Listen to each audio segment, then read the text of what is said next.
In this episode, I'm going to be making my version of beef tartare. It's going to be served with a wasabi dressing, pink pickled shallots, a cured egg yolk, and wonton nachos, which I'm topping with wasabi powder. This is a dish that I absolutely love so much that I served it on MasterChef The Professionals, and the critics, Monica, Greg, and Marcus, absolutely loved it, and you will too. Let's get cooking. First up, we're going to need to cure the egg yolk because it takes a week to cure in the fridge, but I promise you it's worth it. We're going to take one egg, and you're going to need a lot of salt for this. But don't worry, it's just going around the egg yolk. You're actually going to dust it off afterwards. So I'm going to take the egg, gently crack it, and you're going to remove the white from the yolk. Just like shimmy it in between the two shells. And you're going to want to put it in some water. This is just to remove the outer egg white. And there's a little piece of egg white just attaching to it. Just want to pull that off. And then you can take the egg yolk, drain it a bit in your hand, and you're going to fill a whole bowl of salt.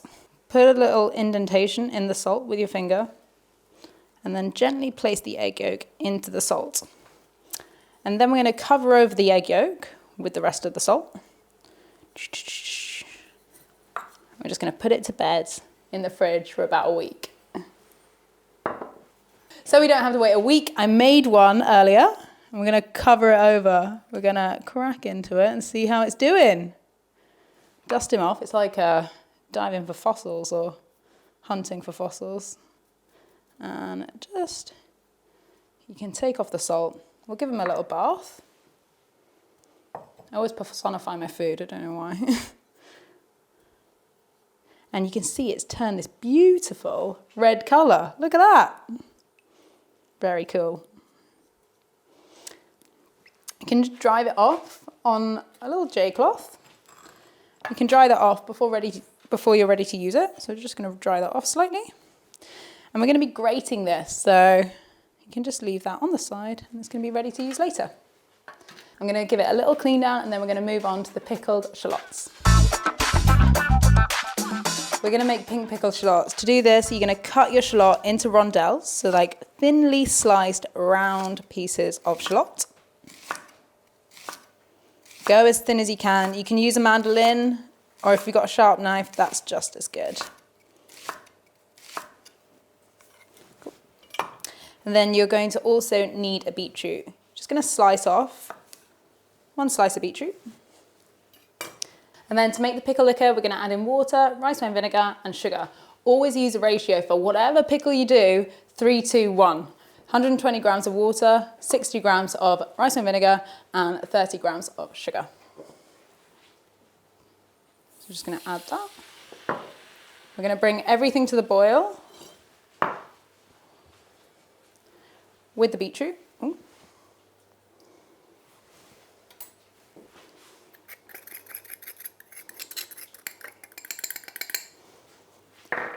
And the beetroot colour is going to leach out into the pickle liquor, and that's going to colour up our shallots, as well as lightly pickle them. You're going to want to do this for at least 6 hours before you serve them, but preferably overnight, and you can actually keep them for about a month in the fridge. They'll just get better and better. I pickled these a couple of days ago, and they are looking beautiful and pink. So we're just going to add the shallots to a bowl. And then as soon as the pickle liquor has come up to boil, you can just pour them over the shallots and allow them to sit to room temperature. Now the pickle liquor's boiled, we're just going to pour that over the shallots. I'm going to let that cool down to room temperature and then pop it in the fridge and it'll go beautiful and pink.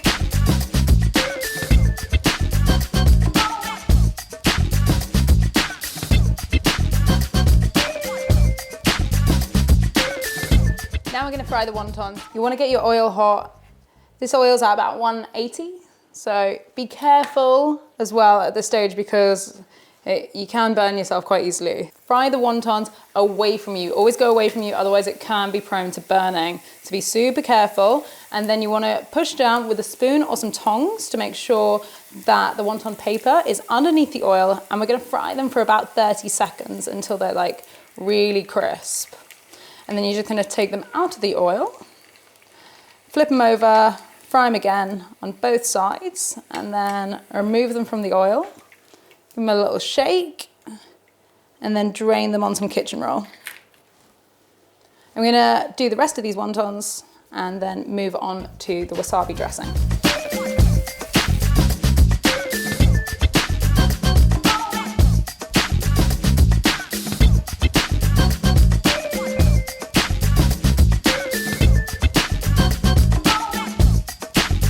Now we're gonna make our wasabi dressing. I'm using Japanese mayo. You can make your own mayo if you're feeling fancy, and then I'm gonna whack in about a tablespoon of wasabi. Give that a little mix, and then we're gonna be putting it into a piping bag.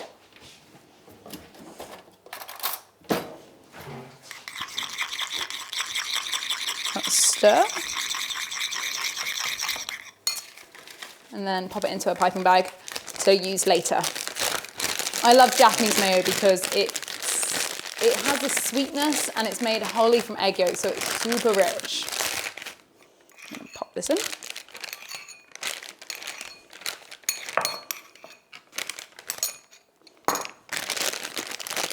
Little trick with filling piping bags, if you ever need to, always like bring it down with the back of a knife to get the most out of it. Give it a little spin.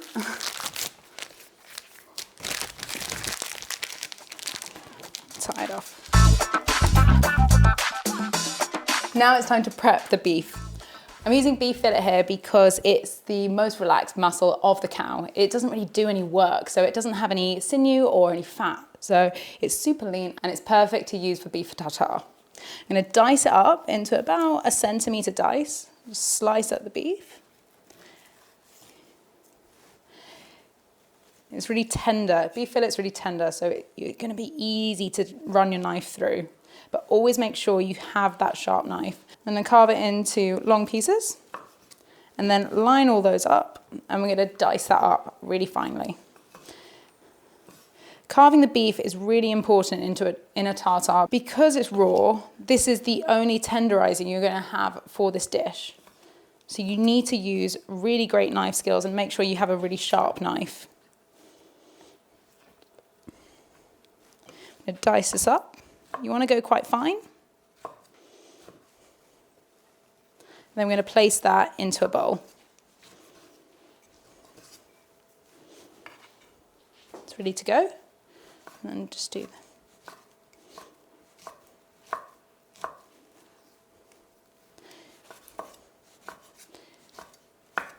perfect. That can go straight into the bowl, and then we can move on to dicing up our shallot.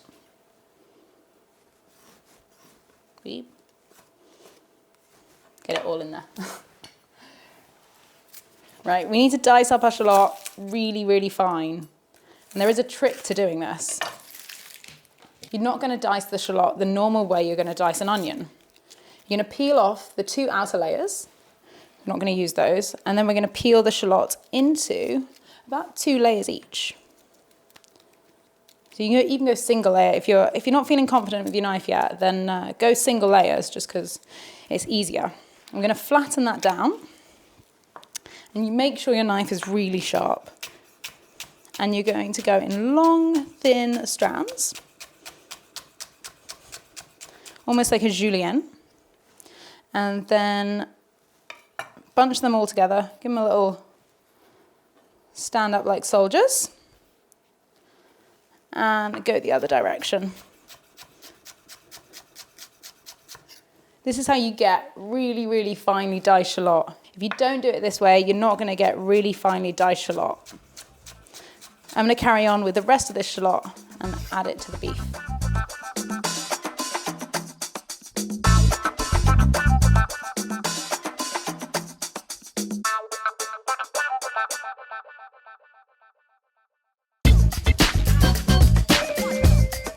diced up the shallot, I'm going to finish up with a little bit of diced ginger as well. This is just going to give it a little bit of freshness. So we're going to gently julienne the ginger. And you want to go as fine as possible.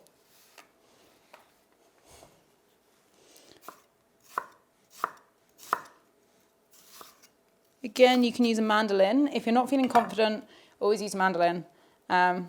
But you want to get that finely diced so it's nice. It's going to evenly run through the tartare. So you can dice that up.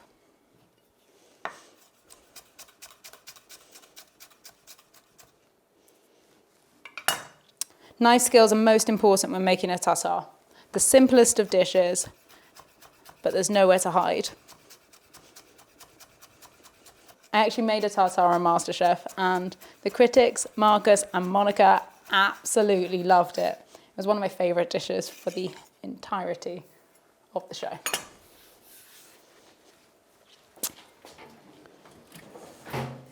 We're just going to finish off the tartare by seasoning it up with a few chives, a little bit of olive oil. This is going to give it a bit of richness that is missing from the beef. A little bit of rice vinegar and some salt. I'm using flaky sea salt here because it gives that added seasoning. It looks beautiful. It's got that added shallot, ginger and chives all mixed in with the beef. And now we're ready to plate. We can grab our plate. I'm going to be using a ring mold here just to make it look really pretty. And you want to taste your beef before you plate because it's always up to your preference. Like, some people like it a little bit more acidic, some people like it a little bit more fatty, more seasoned. It's up to you. So make sure you taste it and make sure you like it.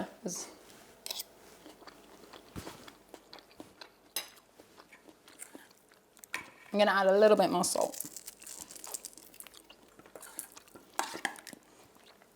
I'm going to add this to the ring mold. Pop that all in.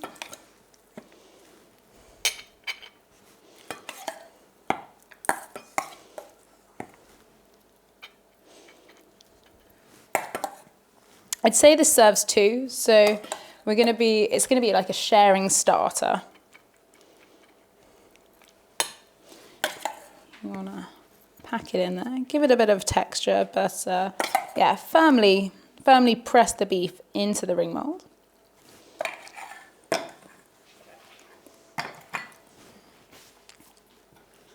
Then we can take our wasabi dressing, just nip off the end, and you can just do a few dots around.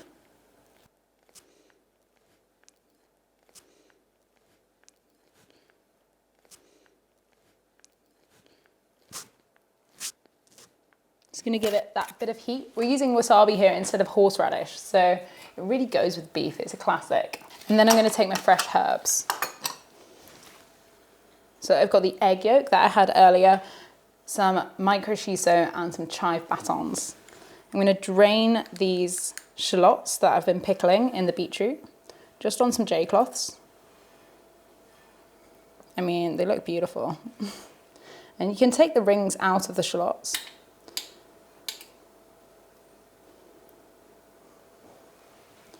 We're just going to lightly put those on.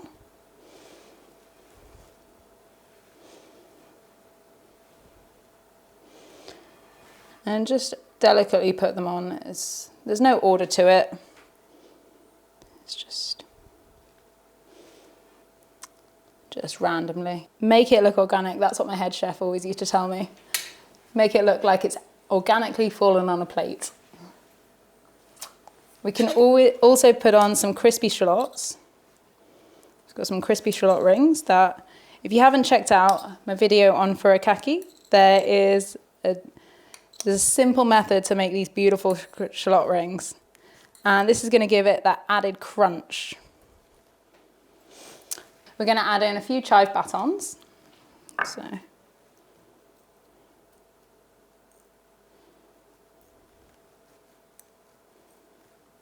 And just neatly place them on. If you're not feeling confident in cutting chives, then always start with the batons because they're a lot easier. And then here's some micro shiso. It's purple shiso, which absolutely goes beautifully with this beef tartare.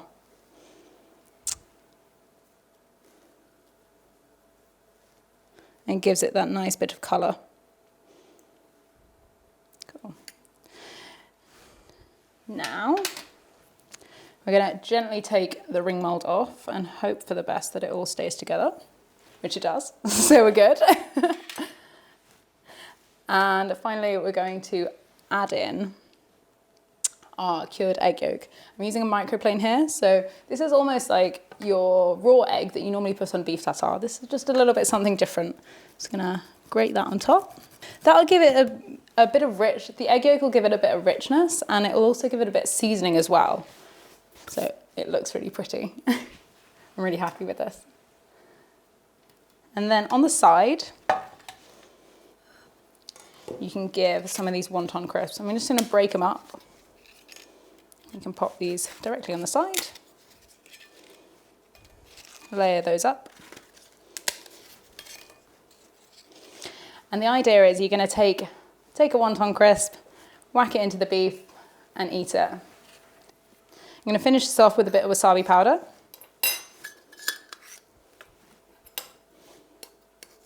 Just over the crisps.